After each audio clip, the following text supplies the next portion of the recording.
buktinya nggak jelas. Itu terkesan ada, kalau istilah sekarang itu fakta, opini, dan imajinasi ini terkesan dioplos seolah-olah itu adalah kebenaran.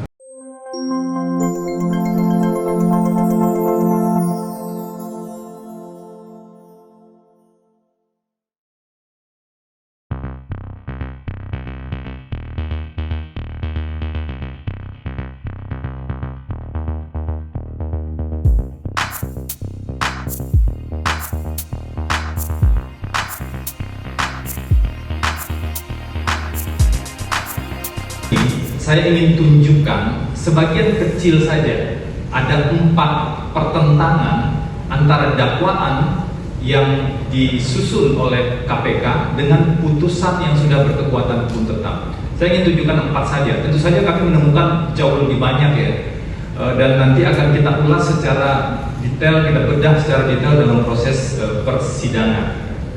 Mohon berkenan ditampilkan poin nomor 22. Pada dakwaan, ini dakwaan halaman 8. Jadi pada dakwaan digunakan data yang salah. Jadi dakwaan KPK menggunakan data yang salah terkait dengan perolehan suara Nazarudin Kemas. Pada dakwaan disebut Nazarudin Kemas memperoleh suara 0. Nah ini teman-teman bisa lihat perbandingannya agar lebih mudah dicermati. Jadi di dakwaan itu disebut Nazarudin Kemas memperoleh suara 0. Padahal faktanya Nazarudin Kemas itu memperoleh suara, almarhum memperoleh suara pemegang suara yang terbanyak. Di dakwaan ini bertentangan dengan fakta yang ada dan juga dengan fakta yang muncul, fakta hukum yang muncul dan sudah diuji di putusan nomor 18.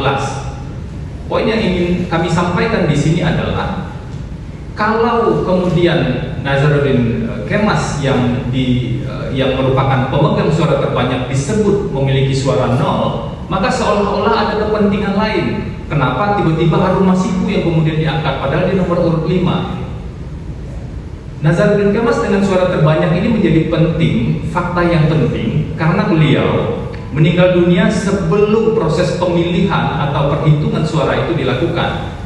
Jadi ini bukan proses PAW, tetapi proses yang terjadi mengganti calon anggota legislatif yang berhalangan tetap, dalam konteks ini adalah meninggal dunia, dengan pihak lain, calon anggota legislatif lain.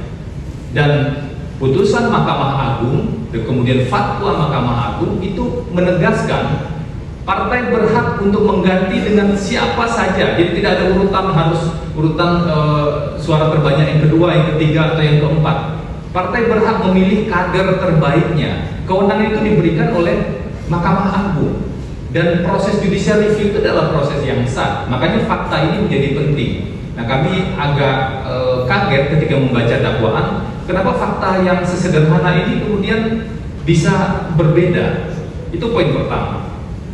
Poin kedua, di poin nomor 23, di dakwaan dibuat tuduhan seolah-olah Hastu Kristianto pernah menemui Wahyu Setiawan dalam kunjungan tidak resmi. Jadi di dakwaan dibuat seolah-olah ada pertemuan pembahasan tentang Harun Masiku dalam kunjungan tidak resmi. Hal ini bertentangan dengan fakta hukum yang sudah diuji di persidangan dan dituangkan pada putusan nomor 28. Jadi putusan nomor 28 ini terdakwanya Wahyu Setiawan dan Agustiani Tio. Putusan nomor 18 tadi terdakwanya Saiful Bahri. Pada putusan nomor 28 itu jelas sekali keterangan saksi di bawah sumpah menegaskan bahwa kedatangan Hastu Kristianto ke KPU adalah pertemuan resmi pada saat rekapitulasi suara pada bulan April dan Mei 2019. Saat itu masing-masing partai politik menyampaikan sikapnya. Selain itu tidak ada pertemuan lain. Jadi seolah ada tambahan pertemuan yang dasar buktinya juga tidak jelas. Seolah-olah ada persekongkolan, ada pertemuan tidak resmi. Nah inilah yang kami sorot, poin kedua. Ini bertentangan dengan fakta hukum yang sudah diuji di proses persidangan sebelumnya dan sudah berkekuatan hukum tetap. Nah poin berikutnya di poin nomor 24. Dakwaan membuat tuduhan tanpa dasar dan menyimpang dari fakta hukum di persidangan seolah-olah Hasto Kristianto menerima laporan dari Saiful Bahri dan menyetujui rencana pemberian uang pada Wahyu Setiawan. Jadi di dakwaan dibuat konstruksi, tadi sudah disebutkan ya, dakwaannya mirip nih sebagian besar dengan dakwaan-dakwaan terdakwa sebelumnya. Dalam proses persidangan, ketika dakwaan itu diajukan, kemudian diuji dalam proses persidangan. Dan di dua putusan sebelumnya, dakwaan sebelumnya itu sudah diuji.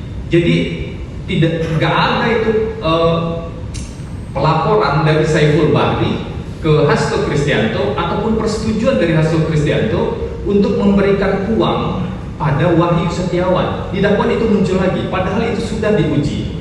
Dan kami tegaskan di sini bisa dibandingkan di putusan nomor 28 dengan terdakwa Wahyu Setiawan dan Agus Dianitio, itu tidak ada fakta hukum di persidangan yang menyebutkan Saiful Bahri melapor pada Hasto Kristianto terkait dengan permintaan Wahyu Setiawan.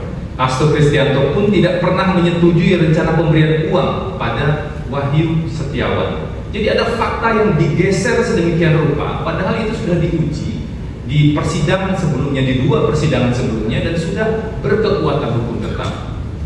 Ini sebagian kecil saja kejanggalan yang kami temukan. Kemudian satu lagi, saya ingin tunjukkan saja pada kita semua agar kita bisa mengawal proses ini secara lebih detail dan tidak menerima kebenaran as it saja.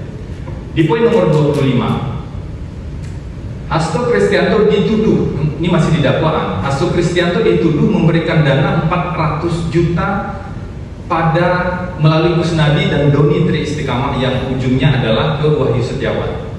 Jadi 400 juta itu tuduhannya itu bersumber dari Hasto Kristianto kalau konstruksi di dakwaan yang sekarang.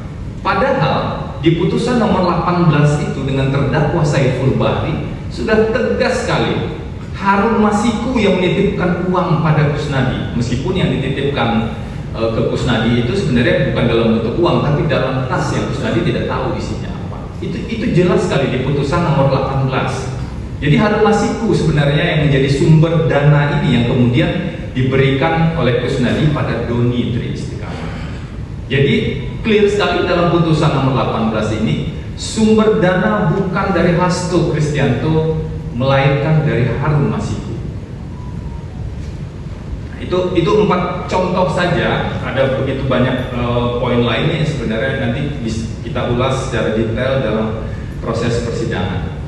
Jadi 4 perbandingan antara dakwaan dan putusan pengadilan yang telah berkekuatan hukum tetap di atas adalah sebagian kecil dari begitu banyak catatan tim penasihat hukum terhadap dakwaan pada Hasto Kristianto ini. Selain itu kami juga menemukan banyaknya campur aduk fakta dan opini. Jadi kadang-kadang ada faktanya bisa jadi benar, sebagian bisa jadi tidak benar, sebagian itu dicampur adukan dan diperparah dengan dicampur adukan dengan opini, sehingga terkesan fakta, opini atau bahkan imajinasi. Kita nggak tahu kenapa kita sebut imajinasi, karena dasarnya nggak jelas, buktinya nggak jelas. Itu terkesan ada, kalau istilah sekarang itu fakta, opini, dan imajinasi ini terkesan dioplos seolah-olah itu adalah kebenaran. Nah, tentu kami berdasarkan dokumen hukum yang kami dapatkan. Hal ini menurut kami tentu saja berbahaya dan sangat riskan, dapat menjauhkan kita dari upaya menemukan kebenaran material. Oleh karena itu, dengan paradigma berpikir penghormatan terhadap forum pengadilan yang akan berlangsung mulai hari Jumat 14 Maret 2025 nanti. Jadi ini perlu kami tegaskan bahwa sebagai advokat tentu saja penghormatan sepenuhnya itu merupakan sikap kami untuk forum pengadilan yang akan menguji perkara pokok nanti dengan berbagai harapan yang juga sudah disampaikan tadi. Maka kami akan membedah satu persatu tuduhan yang keliru tersebut, tuduhan-tuduhan terhadap Hasto Kristianto.